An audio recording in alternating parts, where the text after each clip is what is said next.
Hello students, मैं धर्मजीत बाबू संत बख्श polytechnic college Pratapgarh से आज अप्लाइड फिजिक्स की नेक्स्ट क्लास में सेंटर टेप्ड पूर्ण तरंग दृष्टिकारी फुल वेव रेक्टिफायर का पहला जो रेक्टिफायर होता है centre taped full wave rectifier उसको पढ़ाऊँगा, क्योंकि मैं पिछले वीडियो में आप लोगों को हाफ वेव रेक्टिफायर के बारे में पढ़ा चुका हूँ।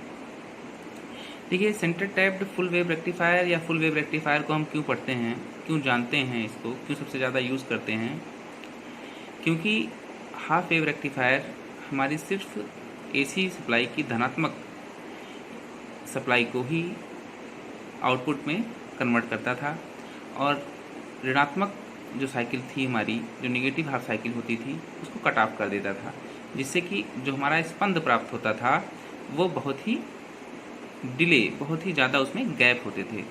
ठीक है, जिसके कारण हम एक अच्छी डीसी प्राप्त नहीं कर सकते हैं। इस वजह से हम लोग पूर्ण तरंग दृष्टिकारी का यूज़ करते हैं। तो पूर्ण तरंग दृष्टिकारी हमारा क्या होता है? हमारा पूर्ण तरंग दृष्टिकारी ऐसे रेक्टिफायर, पूर्ण तरंग दृष्टिकारी हमारे क्या होते हैं? पूर्ण तरंग दृष्टिकारी में प्रत्यावर्ती धारा के दोनों अर्धचक्रों का चालन होता है। पूर्ण तरंग दृष्टिकारी में अर्ध तरंग दृष्टिकारी की तुलना में डीसी शक्ति अधिक मिलती है तथा आउटपुट तरंग भी अधिक समरूप होती है। पूर्ण तरंग दृष्टिकारी दो प्रकार के होते हैं हमारे सेंटर टैप्ड पूर्ण तरंग दृष्टिकारी और ब्रिज टाइप पूर्ण तरंग दृष्टिकारी या पूर्ण तरंग ब्रिज टाइप रेक्टिफायर। ठीक है, तो ये दो प्रकार के हमारे होते हैं। तो हमने आपको बताया कि पूर्ण तरंग दृष्टिकारी हमारे क्या होते हैं?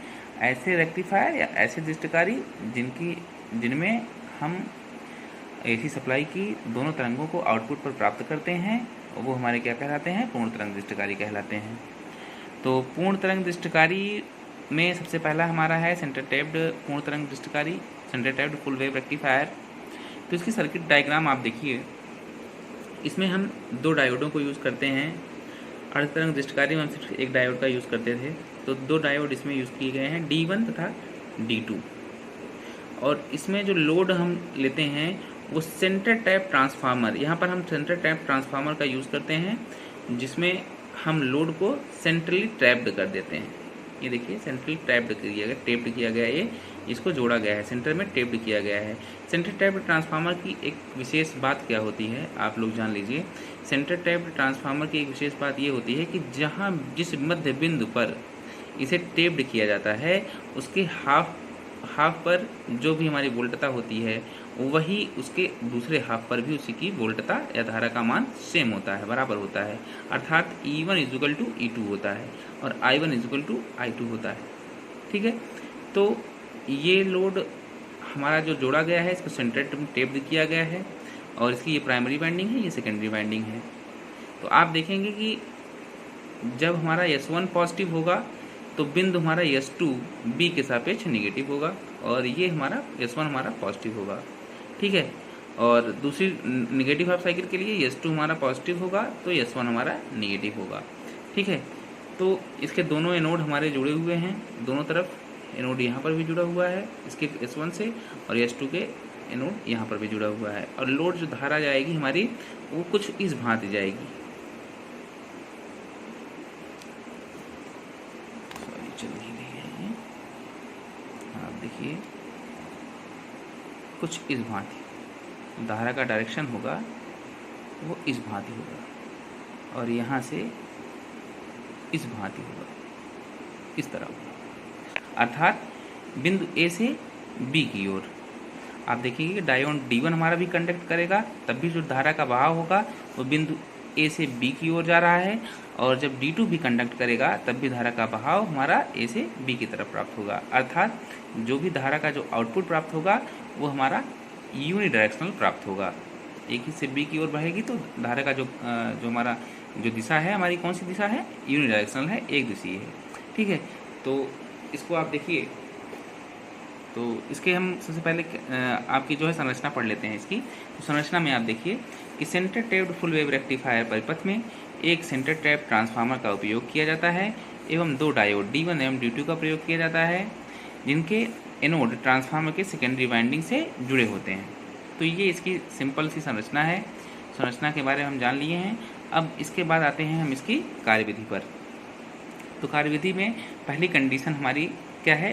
पहली कंडीशन हमारी है जब डायोड D1 हमारा फॉरवर्ड बायस में होगा, अर्थात S1 बिंदु हमारा जब पॉजिटिव होगा विद रिस्पेक्ट टू B, तो B के सापेक्ष धनात्मक होगा जब तब। तो देखिए आप, जब ट्रांसफार्मर की प्राइमरी पर AC इनपुट सप्लाई दी जाती है तो AC की धनात्मक अर्धचक्र के लिए बिंदु S1 बिंदु B के सापेक्ष धनात्मक होता है, जिससे डायोड D1 फॉरवर्ड बायस में होता है और धारा का प्रवाह लोड पर A से B की ओर होता है। तो आप देखिए, जब हमारा बिंदु S1 हमारा क्या होगा? पॉजिटिव होगा, तो डायोड D1 हमारा फॉरवर्ड बायस में होगा, परंतु जब उसी के सापेक्ष S2 क्या होगा? निगेटिव होगा उस कंडीशन में। तो ये S2 हमारा निगेटिव होगा, अर्थात डायोड D2 हमारा रिवर्स बायस में और डायोड D1 हमारा फॉरवर्ड बायस में। अर्थात D1 जब फॉरवर्ड बायस में होगा तो डायोड D1 हमारा ऑन हो जाएगा, और डायोड D1 ऑन हो जाएगा तो धारा का प्रवाह लोड पर A से B की ओर प्रवाहित होंगे। धारा का प्रवाह जो होगा A से B की ओर प्रवाहित होगा, ठीक। परंतु डायोड D2 हमारा ऑफ कंडीशन में रहेगा, क्योंकि रिवर्स बायस की कंडीशन में है। तो आप देखिए, जबकि सेकेंडरी का S2 टर्मिनल बिंदु B के सापेक्ष ऋणात्मक होता है, जिससे डायोड D2 रिवर्स बायस में होता है और ऑफ स्थिति में रहता है, ठीक है। तो ये पहली कंडीशन हो गई। इसी तरीके से अब इसी प्रकार AC की नेगेटिव हाफ साइकिल के लिए, AC की नेगेटिव हाफ साइकिल के लिए ट्रांसफार्मर की सेकेंडरी वाइंडिंग का बिंदु S2 बिंदु B के सापेक्ष धनात्मक होता है, जिससे डायोड D2 फॉरवर्ड बायस में होता है। तो दूसरी कंडीशन में हमारा क्या हो रहा है? जस्ट उल्टा उसका, डायोड D1 हमारा जो है रिवर्स बायस में, डायोड D2 हमारा फॉरवर्ड बायस में अर्थात होता है।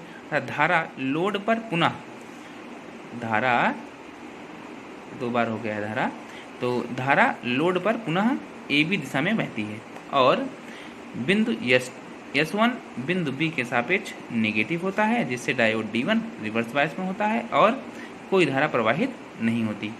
तो दूसरी कंडीशन में भी आप देखिए, इसकी वेवफॉर्म देखिए, आपको समझ में आ जाएगा। डायोड D1 पहले में फॉरवर्ड, डायोड D2 हमारी दूसरे में फॉरवर्ड, ठीक है। तो आप देखिए, जब ये हमारी पॉजिटिव हाफ साइकिल है, ये हमारी नेगेटिव हाफ साइकिल है AC की, ठीक। तो यहाँ पर वोल्टता हमारी E1 जो पॉजिटिव की तरफ है और जो हमारी वोल्टता E2। आप देखिएगा कि E1 और E2 क्या है? हमारे दोनों बराबर हैं। इसी भांति I1 और I2 भी बराबर हैं, I1 और I2 बराबर हैं, ठीक।